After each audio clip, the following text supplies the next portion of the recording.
आपके पास एक प्रॉपर्टी है, आपके पास एक घर है। आपने वह घर किसी व्यक्ति को रेजिडेंशियल यूज के लिए दिया हुआ है। वह व्यक्ति उस घर में कॉमर्शियल एक्टिविटी चला रहा है। आप उस व्यक्ति को कोर्ट में केस डाल करके रोक सकते हैं। उसके लिए आपको सूट फॉर प्रोहिबिटरी इंजंक्शन डालना पड़ेगा। आज के इस वीडियो में हम suit for prohibitory injunction against tenant for doing commercial activities in residential premises की ड्राफ्टिंग के बारे में सीखेंगे। सबसे पहले हम कोर्ट का नाम लिखेंगे, सूट नंबर लिखेंगे, ईयर लिखेंगे, प्लेंटिफ का नाम लिखेंगे, वर्सेस लिखेंगे, डिफेंडेंट का नाम लिखेंगे। जो व्यक्ति केस डालता है उसको प्लेंटिफ कहते हैं। जिस व्यक्ति के अगेंस्ट में केस डाला जाता है उसको हम डिफेंडेंट कहते हैं। फिर सब्जेक्ट लिखेंगे, suit for prohibitory injunction sir. फिर लिखेंगे the plaintiff above named respectfully submits as under।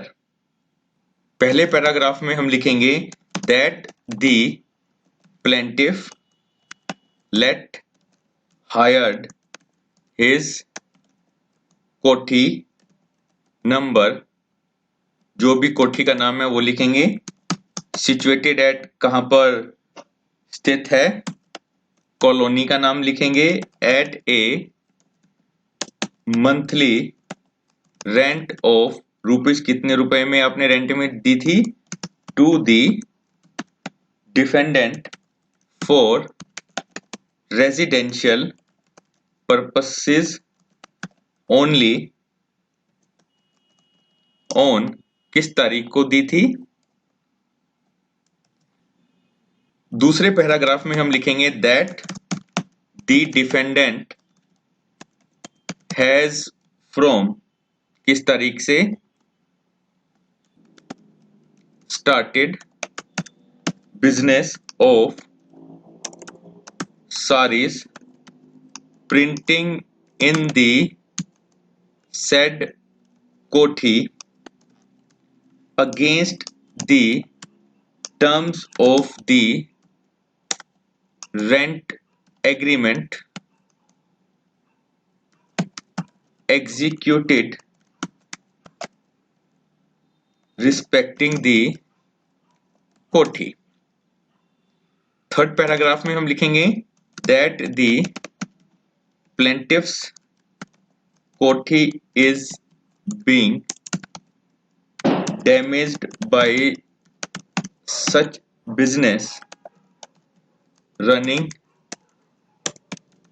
therein and the house tax is liable to be increased due to the change of the use of the accommodation from residential to commercial purpose and is also objected by the municipal corporation as the colony is purely a residential area, not a commercial or industrial one। देखिए second paragraph में हम ये लिखेंगे जो defendant है उसने कौन सी commercial activity किस तारीख से शुरू करी है। थर्ड पैराग्राफ में हम ये लिखेंगे कि जो बिजनेस शुरू किया है उससे कोठी को डैमेज हो रहा है, हाउस टैक्स बढ़ गया है क्योंकि म्युनिसिपल कॉरपोरेशन ने उस कॉलोनी को रेजिडेंशियल एरिया डिक्लेयर किया हुआ है, कमर्शियल नहीं किया हुआ है।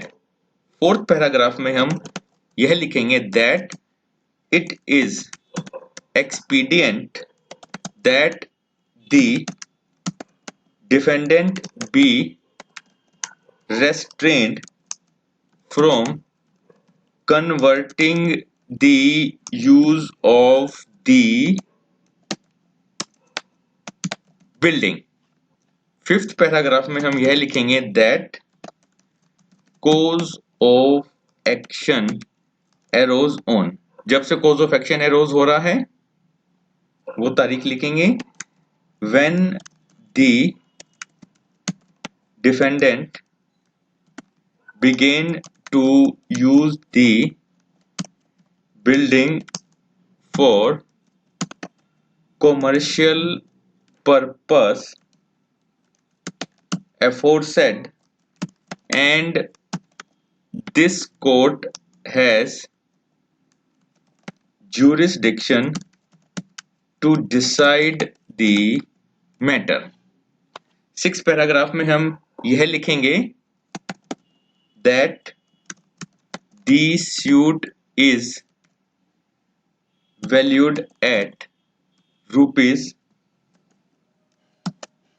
12 times the amount of 1 month's rent and court fee is paid according to the relief claimed paid।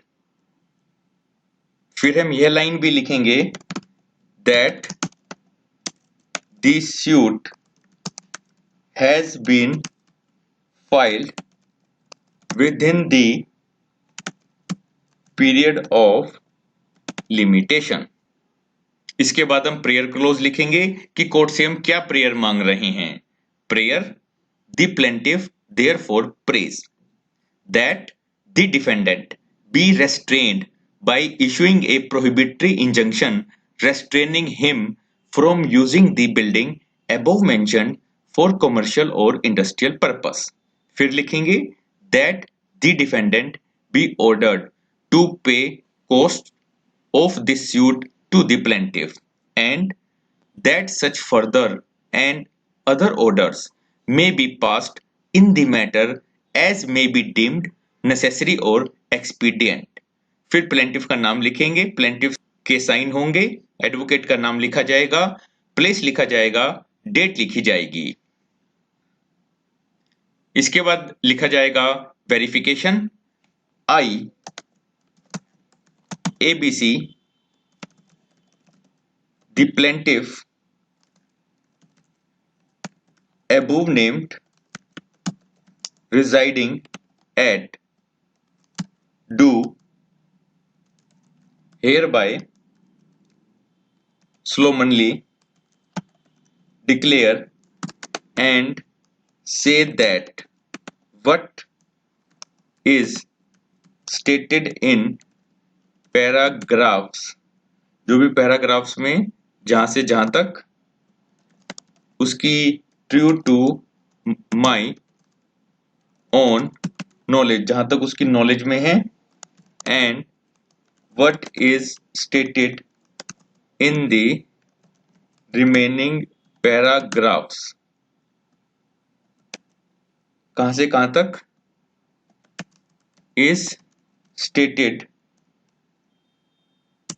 on information and belief and I believe the same to be true। इसके बाद लिखा जाएगा वेरीफाइड एट, जो भी स्थान है, on this day of, जो भी महीना है, दिन है, फिर ईयर है, फिर प्लेंटिफ के साइन होंगे। दोस्तों, अगर आपको इस वीडियो में दी गई जानकारी उपयोगी लगी है तब आप इस वीडियो को लाइक करें, YouTube चैनल को सब्सक्राइब करें और इस वीडियो को अपने मित्रगणों को भेजें ताकि उनको भी इस वीडियो में दी गई जानकारी का फायदा मिल सके। Thank you.